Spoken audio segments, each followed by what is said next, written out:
Je remercie tous les journalistes présents aujourd'hui lors de cette conférence de presse que nous venons de tenir et qui avait pour objet d'apporter des éclaircissements sur les différents développements commis au niveau de la presse et qui concernaient l'institution que je gère depuis plus de 5 ans, qu'est l'IPRES. J'ai bien entendu démontrer aux yeux de tout un chacun que l'IPRES dont on parle dans la presse est très différente de la vraie IPRES. Cette vraie IPRES qui a fait passer, depuis qu'on est arrivé en 2014, le recouvrement de 73 milliards à 121 milliards en 5 ans, soit un bond en avant de plus de 60%. Tout le monde également a suivi que depuis 2012, les pensions ont été améliorées à hauteur de plus de 51%. Et depuis notre arrivée à la tête de l'IPRES en 2014, les pensions ont été augmentées à hauteur de 40%. Lors de la conférence sociale d'avril 2016, le président de la République avait demandé l'instauration d'une pension minimale à hauteur de 35% du SMIC. C'est aujourd'hui chose faite. Il n'y a plus de retraités directs de l'IPRES qui gagnent moins de 35 000 par mois. Un ensemble de projets également sont en cours au niveau de l'institution et vous nous avez suivi récemment le 5 septembre dernier avec le lancement du premier produit fini de notre projet de modernisation des systèmes d'information qui est la carte biométrique qui a 3 fonctions, une fonction identification, authentification, une fonction de paiement et une fonction preuve de vie. En clair, il ne s'agira plus de demander à nos retraités de fournir des certificats de preuve de vie puisque la carte va nous permettre de manière biométrique de savoir si oui ou non on est en face de la personne bénéficiaire de la pension.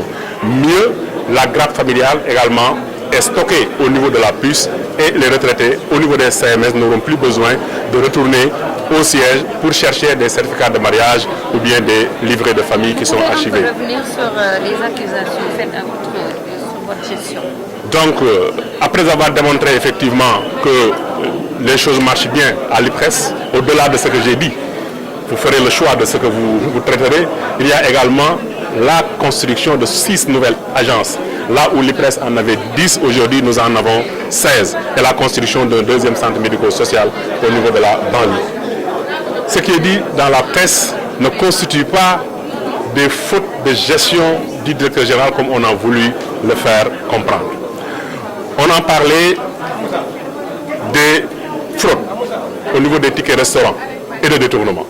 Mais ce n'est pas un corps de contrôle.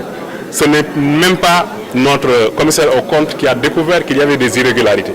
C'est le directeur général que je suis, avec le directeur des ressources humaines, qui avons découvert qu'il y avait une fraude au niveau des tickets restaurants et on a commandité un audit. Et au terme de cet audit, nous avons porté plainte devant les juridictions. Je pense que la justice nous dira ce qu'il en est de cette affaire. Et c'est la même chose également pour l'histoire du jeune qui a détourné une pension qui était une pension fictive. Vous pointez du doigt le président du conseil d'administration. Je ne pointe pas, j'ai rendu compte de ce qui se passe. Quand il y a eu tout ceci, une certaine presse avait parlé de l'implication du président du conseil d'administration dans cette affaire. En bon musulman, je m'en suis référé à la personne concernée qui m'a confirmé effectivement qu'il souhaitait que je quitte la direction générale de l'IPRES et pour cause, on lui aurait dit que c'est moi, avec un autre grand syndicaliste de ce pays, qui sommes instigateurs des articles de presse qui parlent de la fin de son mandat. Et qu'on lui également aurait dit dans l'entourage du président de la République que j'étais en train de travailler à ce qu'on ôte à l'IPRES son autonomie de gestion, ce qu'il n'en est rien. Moi, je ne suis pas là aujourd'hui pour manœuvrer à l'effet de rester. Je savais qu'un jour ou l'autre, je devrais quitter l'IPRES. Mais il faut que ce soit une décision divine ou bien une décision du conseil d'administration. Le directeur général de l'IPRES n'est pas nommé par décret présidentiel ou pour arrêté ministériel.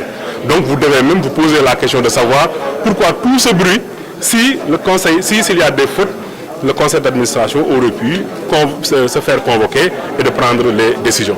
Ce que je refute et que je refuse, que mon départ de l'IPRES soit la décision d'une personne.